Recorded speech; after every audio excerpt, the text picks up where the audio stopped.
ओम शांति। आज है 23 दिसंबर, शिव बाबा की साकार मुरली। आज मीठे बाबा कहते हैं, तुम मीठे बच्चे, तुम बाप के पास आए हो रिफ्रेश होने। बाप के मिलने से भक्ति मार्ग की सब थकान दूर हो जाती है। प्रश्न, तुम बच्चों को बाबा किस विधि से रिफ्रेश करते हैं? उत्तर, बाबा ज्ञान सुना सुना कर तुम्हें रिफ्रेश कर देते हैं। याद से भी तुम बच्चे क्या हो जाते हो? रिफ्रेश हो जाते हो। बाबा कहते, वास्तव में सतयुग है सच्ची विश्रामपुरी। वहां कोई अप्राप्त वस्तु नहीं। ऐसा कुछ नहीं जो आपके पास ना हो, आपके पास सब कुछ होगा। जिसको प्राप्त करने के लिए तुम्हें परिश्रम करना पड़े। शिव बाबा की गोद में आते ही तुम बच्चे हो, विश्राम मिल जाता है, सारी थकान दूर हो जाती है। कितने जन्मों की हमारी थकान है, 84 जन्मों की थकान आत्मा दूर करती है बाबा की गोद में आके। ओम शांति। बाप बैठ समझाते हैं, साथ में ये दादा भी समझते हैं, ब्रह्मा बाबा, क्योंकि बाप इन दादा द्वारा बैठ समझाते हैं। जैसे तुम समझते हो वैसे यह दादा भी समझते हैं। अच्छा, दादा को भगवान नहीं कहा जाता, ये है भगवानुवाच्य। बाप क्या समझाते हैं बताओ? देही अभिमानी भव, क्योंकि अपने को आत्मा समझे बिगर परम पिता परमात्मा को याद कर ना सके। इस समय तो सभी आत्माएं पतित हैं। पतित को ही मनुष्य कहा जाता है, पावन को देवता कहा जाता है। ये बहुत सहज समझने और समझाने की बातें हैं।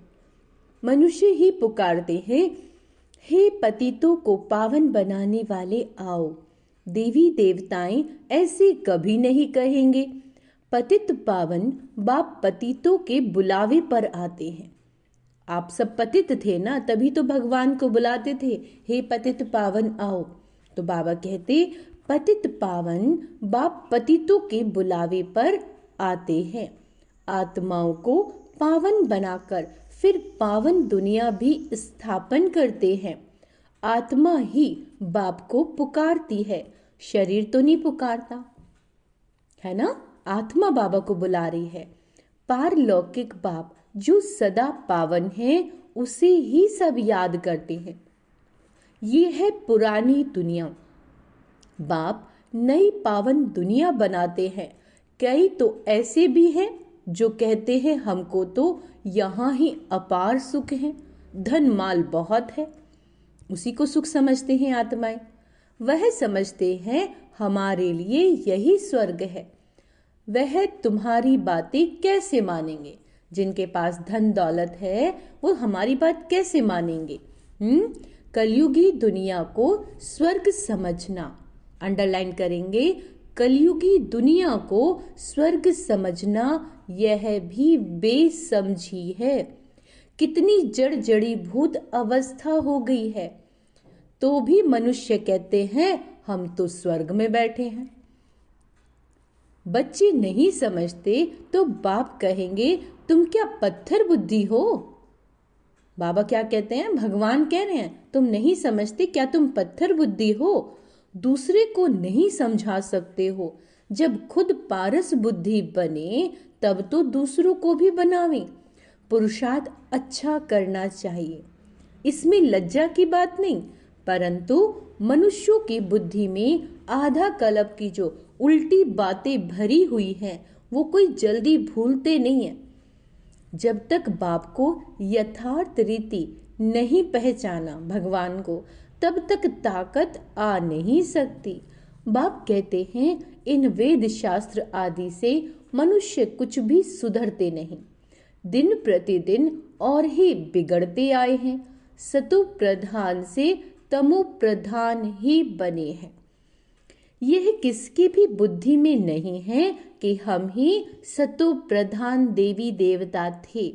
क्या याद दिला रहे हैं बाबा? कि ये किसी की भी आत्मा की बुद्धि में नहीं है ये बात कि तुम ही सतयुग के देवी देवता थे और कैसे तुम नीचे गिर गए, किसी को जरा भी पता नहीं। और फिर 84 जन्म के बदले 84 लाख जन्म कह दिए कि आत्माएं कितने जन्म लेती हैं? 84 लाख जन्म लेती हैं। तो फिर पता भी कैसे पड़े, है ना? बाप बेगर ज्ञान की रोशनी देने वाला कोई नहीं। शिव बाबा के सिवा ज्ञान की रोशनी देने वाला कोई नहीं। सभी एक दो के पिछाड़ी दर दर धक्के खाते रहते हैं, नीचे गिरते गिरते पट पड़ गए हैं। सब ताकत बाबा कहते खत्म हो गई आत्मा में, बुद्धि में भी ताकत नहीं। सब कहते हैं ना हम बड़े बुद्धिमान हैं, तो बाबा कहते हैं बुद्धि में भी ताकत नहीं जो बाप को यथार्थ जान सके कि परमात्मा निराकार है और वो आया हुआ है। बाप ही आकर सबकी बुद्धि का ताला खोलते हैं। कौन सी ताला कहते हैं बाबा? गोदरेज का ताला, कि खुल ही नहीं रहा बच्चों का, और बाप ही आकर फिर सबकी बुद्धि का ताला खोलते हैं। तो कितने रिफ्रेश हो जाते हैं बच्चे। बाप के पास बच्चे रिफ्रेश होने आते हैं, घर में विश्राम मिलता है ना। बाप के मिलने से भक्ति मार्ग की सब थकान दूर हो जाती है। सतयुग को भी विश्रामपुरी कहा जाता है। वहां तुम्हें कितना विश्राम मिलता है, कोई अप्राप्त वस्तु नहीं जिसके लिए तुम्हें परिश्रम करना पड़े। यहाँ रिफ्रेश बाप भी करते हैं तो यह दादा भी करते हैं। शिव बाबा की गोद में आते कितना विश्राम मिलता है। सच बाबा, विश्राम मानक ही शांत, मनुष्य भी थक कर विश्रामी हो जाते हैं। कोई कहाँ विश्राम के लिए जाते हैं ना, लेकिन उस विश्राम में रिफ्रेशमेंट नहीं। यहाँ तो बाप तुम्हें कितना ज्ञान सुनाकर रिफ्रेश करते हैं। बाप की याद से भी कितने रिफ्रेश होते हैं, और तमो प्रधान से आत्मा सतो प्रधान भी बनते जाते हैं। सतो प्रधान बनने के लिए यहाँ बाप के पास आते हो। बाप कहते हैं मीठे मीठे बच्चों, बाप को याद करो। बाप ने समझाया है कि सारी सृष्टि का चक्र कैसे फिरता है। सतयुग, त्रेता, द्वापर, कलयुग, संगम आ गया, अब सतयुग आने वाला है। तो बाबा ने समझाया है कि ये सारा सृष्टि का चक्र कैसे फिरता है।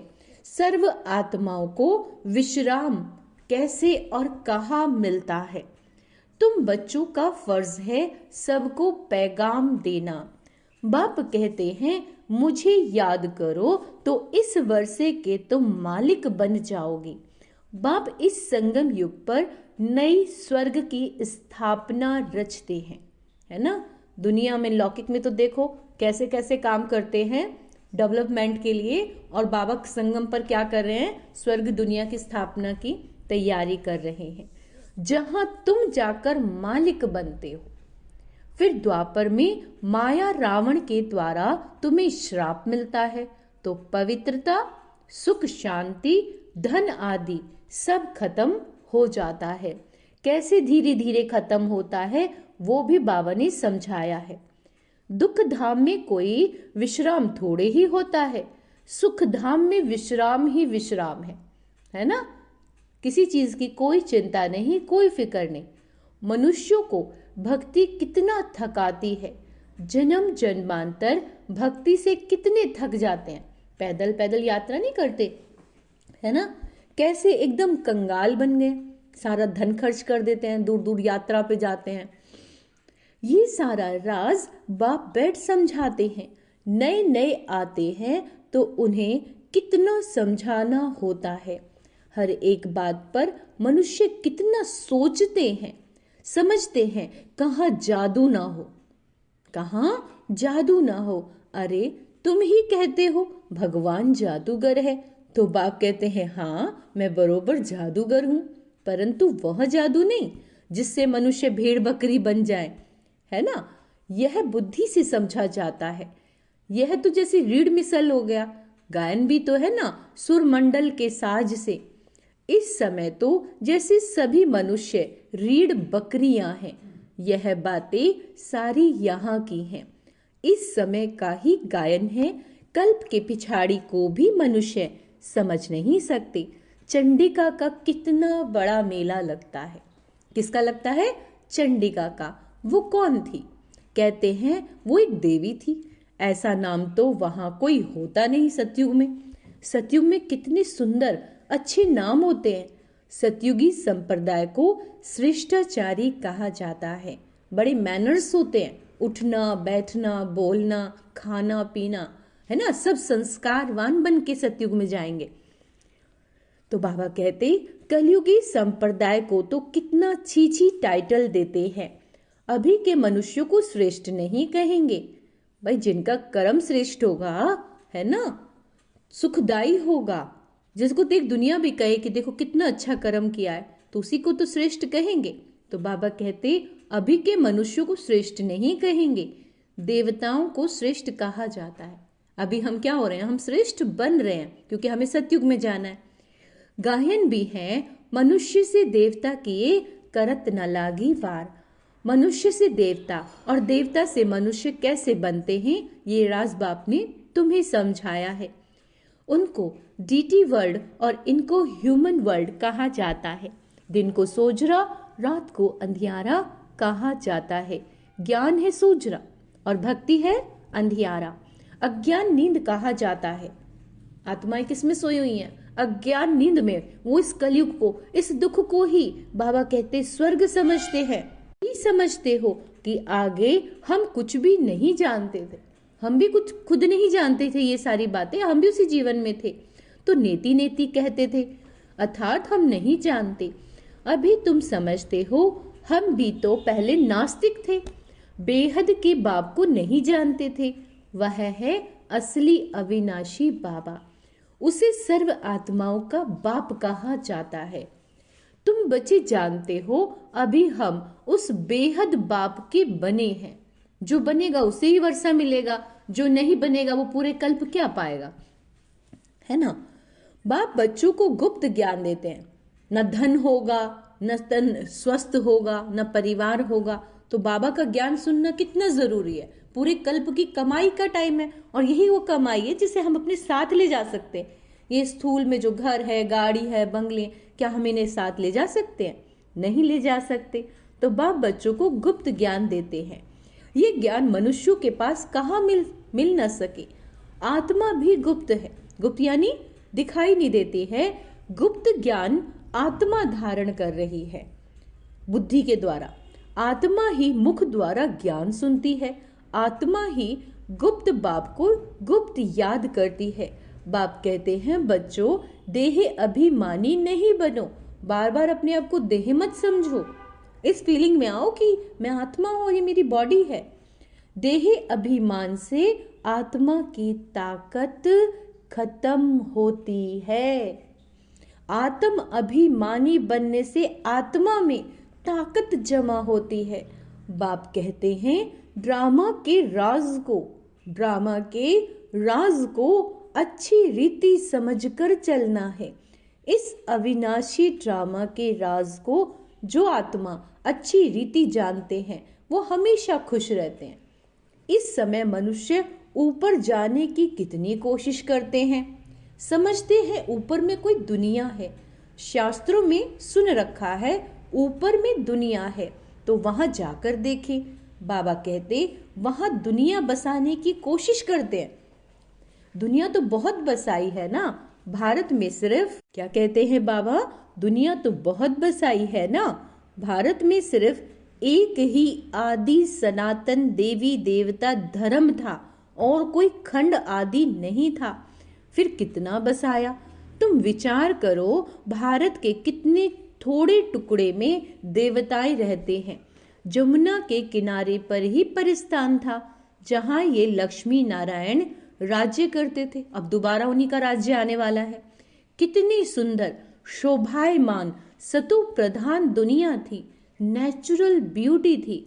आत्मा में ही सारा चमत्कार रहता है। बच्चों को दिखाया है श्री कृष्ण का जन्म कैसे होता है। सारे कमरे में जैसे रोशनी हो जाती है। जब कृष्ण का जन्म होगा तो पूरे उस पर रोशनी ही रोशनी हो जाएगी। तो बाप बैठकर बच्चों को समझाते हैं, अभी तुम परिस्तान में जाने के लिए पुरुषार्थ कर, यानी हम शरीर छोड़ेंगे तो हम तो सतयुग में जाएंगे, बाकी दुनिया के लोग सतयुग में नहीं जाएंगे, वो घर जाकर आत्माएं बैठ जाएंगे, वो सतयुग का आनंद नहीं ले पाएंगे, वो नहीं जानती कि सतयुग भी कुछ होता है। तो बाबा कहते अभी तुम परिस्तान में जाने के लिए पुरुषार्थ कर रहे हो, बाकी ऐसे नहीं कि तालाब में डुबकी लगाओगे और तुम परियां बन जाओगे। ये सभी झूठे नाम रख दिए हैं, लाखों वर्ष कह देने से बिल्कुल ही सब कुछ भूल गए हैं। अभी तुम अभूल बन रहे हो। नंबरवार पुरुषार्थ अनुसार विचार किया जाता है कि इतनी सी छोटी आत्मा में कितना बड़ा पार्ट शरीर से बजाती है, फिर शरीर से आत्मा निकल जाती है तो शरीर का देखो क्या हाल हो जाता है। जब आत्मा शरीर से निकल जाती है, बाबा कहते शरीर का देखो क्या हाल हो जाता है, आत्मा ही पार्ट बजाती है। कितनी बड़ी विचार की बात है। सारी दुनिया के एक्टर्स यानी आत्माएं अपनी एक्ट अनुसार ही पार्ट बजाती हैं। ये कितनी बड़ी बात है कि हर आत्मा एक्टर अपनी एक्ट के अनुसार, जो भी उसके अपने अपने डायलॉग हैं उस अनुसार पार्ट बजा रही है। कुछ भी फर्क नहीं पड़ सकता। हु बहु सारी एक्ट फिर से रिपीट हो रही है। जो हुआ है वो पहले भी हुआ था, अब फिर हो रहा है। बाबा कहते इसमें संशय नहीं कर सकते, कोई डाउट नहीं। हर एक की बुद्धि में फर्क पड़ सकता है, क्योंकि आत्मा तो मन बुद्धि सहित है ना। हर एक की बुद्धि में फर्क पड़ सकता है, क्योंकि आत्मा तो मन बुद्धि सहित है। बच्चों को मालूम है कि हमको स्कॉलरशिप लेनी है, तो दिल अंदर खुशी होती है। यहां भी अंदर आने से हम एम ऑब्जेक्ट सामने देखते हैं तो खुशी तो जरूर होगी। अभी तुम जानते हो हम ये देवी देवता बनने के लिए यहाँ पढ़ते हैं। ऐसा कोई स्कूल नहीं जहां दूसरे जन्म की एम ऑब्जेक्ट को देख सके, है ना। एम ऑब्जेक्ट यानी उद्देश्य। हम पढ़ाई यहाँ करेंगे और जाके राज्य करेंगे सतयुग में। तुम देखते हो कि हम लक्ष्मी नारायण जैसे बन रहे हैं, ऐसे संस्कार धारण करने ना लक्ष्मी नारायण जैसे। अभी हम संगम युग पर हैं, जो भविष्य में इन जैसा लक्ष्मी नारायण बनने की पढ़ाई पढ़ रहे हैं। बाबा कहते कितनी गुप्त पढ़ाई है। एम ऑब्जेक्ट को देख हमें कितनी खुशी होनी चाहिए, खुशी का पारावार नहीं। हम इतना खुश रहना, यही हमारा पुरुषार्थ है। स्कूल व पाठशाला हो तो ऐसी कितनी गुप्त है ना, परंतु जबरदस्त पाठशाला है। जितनी बड़ी पढ़ाई उतनी ही फैसिलिटीज रहती हैं, परंतु यहाँ तुम पट पर बैठ पढ़ते हो। कितने बड़े बड़े स्कूल्स हैं, कॉलेज हैं, कितनी सुंदर फैसिलिटीज वहां मिलती हैं, लेकिन बाबा कहते तुम यहाँ पट पर बैठकर पढ़ते हो। आत्मा को पढ़ना होता है, फिर चाहे पट पर बैठे चाहे तख्त पर बैठे, परंतु खुशी से खग्गियां मारते रहो। ये बहुत अच्छा बाबा ने बोला है कि खुशी से खग्गियां मारते रहो कि इस पढ़ाई को पास करने के बाद हम जाकर सतयुग के राजा रानी बनेंगे, महाराजा ये बनेंगे। वह बाबा वाह। अभी तुम बच्चों को बाप ने आकर अपना परिचय दिया। क्या परिचय दिया? कि मैं इनमें प्रवेश करके तुम्हें पढ़ाता हूँ। बाप देवताओं को तो नहीं पढ़ाएंगे, देवताओं को ये ज्ञान नहीं। मनुष्य तो मूंझते हैं, देवताओं में ये ज्ञान नहीं होगा सतयुग में कि हमें कोई प्रारब्ध मिलेगी, हम पुरुषार्थ करें, नहीं। मनुष्य मूंझते हैं, क्या देवताओं में ज्ञान नहीं है? देवताएं ही इस ज्ञान से देवता बनते हैं। देवता बनने के बाद फिर ज्ञान की क्या दरकार? बाबा कहते लौकिक पढ़ाई से बैरिस्टर बन गया, कमाई में लग गया, फिर बैरिस्ट्री पढ़ेंगे क्या? जब आप जज बन गए हो, बैरिस्टर बन गए हो, तो फिर दोबारा पढ़ाई तो नहीं करोगे बैरिस्टर बनने, क्योंकि आप तो वो बन चुके हो। अच्छा, मीठे मीठे से केला दे बच्चों प्रति माता पिता बाप दादा का याद प्यार और गुड मॉर्निंग। रूहानी बाप के रूहानी बच्चों को नमस्ते। हम रूहानी बच्चों की रूहानी माता पिता बाप दादा को याद प्यार गुड मॉर्निंग नमस्ते। मीठे बाबा, शुक्रिया बाबा, शुक्रिया। धारणा के लिए मुख्य सार। बाबा ने कहा अविनाशी ड्रामा के राज को यथार्थ समझ सदा खुश रहना है, हर्षित रहना है। एक ही पुरुषार्थ करना है सब बच्चों को कि उन्हें खुश रहना है, चाहे कुछ भी हो जाए दुनिया में। इस ड्रामा में हर एक एक्टर का अपना अपना पार्ट है, चाहे वो सही बजा रहा है या उससे पाप कर्म हो रहे हैं। आपको कुछ भी देख के डिस्टर्ब नहीं होना, क्योंकि हर आत्मा का इस ड्रामा में अपना अपना पार्ट है जो वो आत्मा हूबहू बजा रही है। बाबा कहते एम ऑब्जेक्ट को सामने रख, खुशी में खग्गियां मारनी है। क्या मारनी है? सारा दिन खग्गियां मारनी है कि मैं महाराजा महारानी बनने वाली हूं। बुद्धि में रहे हम इस पढ़ाई से ऐसा लक्ष्मी नारायण बनेंगे। अच्छा, आज का वरदान है याद और सेवा की शक्ति। याद करना है और जो सेवा करते हैं की शक्ति के आधार द्वारा तीव्र गति से बढ़ने वाले माया जीत भाव। ब्राह्मण जीवन का आधार है याद और सेवा। हम बाबा को याद करते हैं ना और सेवा करते हैं, ये दोनों आधार सदा शक्तिशाली हों तो तीव्र गति से आगे बढ़ते रहेंगे। अगर सेवा बहुत है और याद कमजोर है, बाबा को याद नहीं कर रहे हो, तो वह याद बहुत अच्छी है, सेवा कमजोर है तो भी तीव्र गति नहीं हो सकती। याद और सेवा दोनों में तीव्र गति चाहिए, यानी आपको सेवा भी करनी है और याद, दोनों में बैलेंस चाहिए, अच्छे से करना है।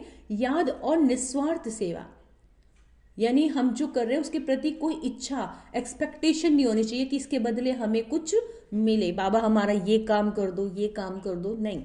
याद और निस्वार्थ सेवा साथ साथ हो तो माया जीत बनना सहज है, क्योंकि इच्छाएं भी माया का ही रूप होती हैं।